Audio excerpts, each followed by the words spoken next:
we're no longer connected to the God that really wants relationship with us. And to kind of make that point, this is not a new idea, right? So Proverbs 14 and 12 says, there is a way that seems right to a person, but its end is the way to death. And so even in our own eyes, there are things that we can see as being right. And we can feel justified and confident, but not all those things, even though they seem right to man. Like we can connect the dots. It can be logical. It can be all these other things. It could be moral. It could be, but that doesn't necessarily mean that's the way. And that's part of what makes things complicated, because even those things that are good are not always God's will for our lives, right? So, our personal example, right, with us in the church, we had this grandiose idea that was like not plan A or B or C, but maybe like plan D. It was like, hey, we're gonna do this, we're gonna go here, and it's gonna be amazing, and it's gonna be awesome. And that's what we thought. It was good. It was consistent with the character of God's will. We had the right intentions behind it. We had the right mindset. We prayed, we believed, we did all these other things, and it didn't happen. It didn't happen. And we had to just accept the fact that, well, you know what? Maybe this wasn't God's will. That doesn't mean we give up on the dream. It doesn't mean we give up on the intent to provide a stable opportunity to serve God's people. Um, but God had a different way that He wanted to go about things, and so there was nothing that I can look back and say, no, yeah, that was wrong. That was, I had the wrong intentions there. I didn't do this right. I didn't. No, everything was right, but it still wasn't God's will, because that's just, it's God, right? And and so following after God's way is not always clear cut. It's not always cut and dry. Um, but the reality is that we have to be willing to make those sacrifices to propel God's will forward. So another scripture I want to share with you guys this morning is Galatians 2. I'm going to flip there myself.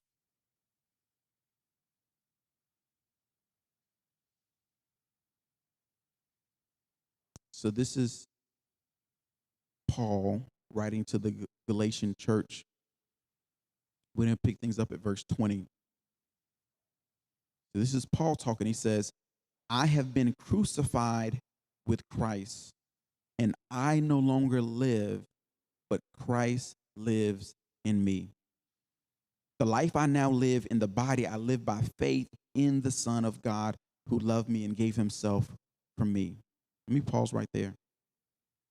So if we're truly to honor the crucifixion, the death, the burial, the resurrection of Jesus Christ, we do that through our lives, right? We do that through our daily lives, knowing that it is no longer I that lives, but when we've submitted our lives to him and accepted the adoption into the family of God, that we've made a conscious decision to live a life of faith in Jesus Christ, knowing that he loved us, that he gave himself for us. And verse 21 continues, it says, I do not set aside the grace of God, for if righteousness comes through the law, then Christ died for nothing. And so we have to grab hold to the concept that we respond, the way we act, the way we talk, the way we live for Christ. And it's right to God's will. Now, I do want to give some balance to this, because someone will say, well, but doesn't God say, like, he wants you to have, stuff and things, and in some sense it's correct. The scripture that I take from that is Psalm 37:4. And this is a good one, because it's one of those scriptures that in our consciousness, we remember part of it, but we don't always remember all of it. Um, Because the way I remember it is the Lord will give you the desires of your heart. That's how I always knew the scripture. Um, but if you read the whole verse, and I know there's just one verse, but it says, take delight in the Lord, and he will give you your heart's desires. And so this is one of those things where you can't have one without the other. You can't say, oh, he's going to give me the desires of my heart, but him giving you the desires of your heart is based on the fact that your heart is taking delight in the Lord. So as we align our will with God's will, then the things we desire would be the things that are in God's will. And then, yeah, he'll give us the desires of our heart. But if what's in our heart is selfish, if what's in our heart is not looking at the bigger picture, but it has a ulterior motive and other things, then maybe those things are not in God's will for us. And so in our culture, people are always challenging people's kind of intentions.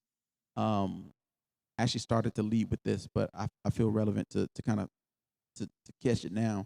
Um, I'm not a I watch football. I'm not a huge football person, but I was reading an article this week about I'm forgetting the guy's name, the Clemson quarterback. You might know his name. Something is it in my brain? I want to say something, but I got a different name in my head. But Trevor Lawrence. In my brain, I want to say Trevor Noah, and I'm like, that's not the same guy.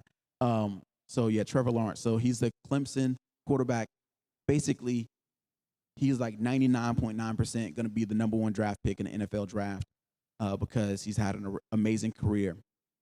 And he's always been at the top of his game. He's super focused. He's driven.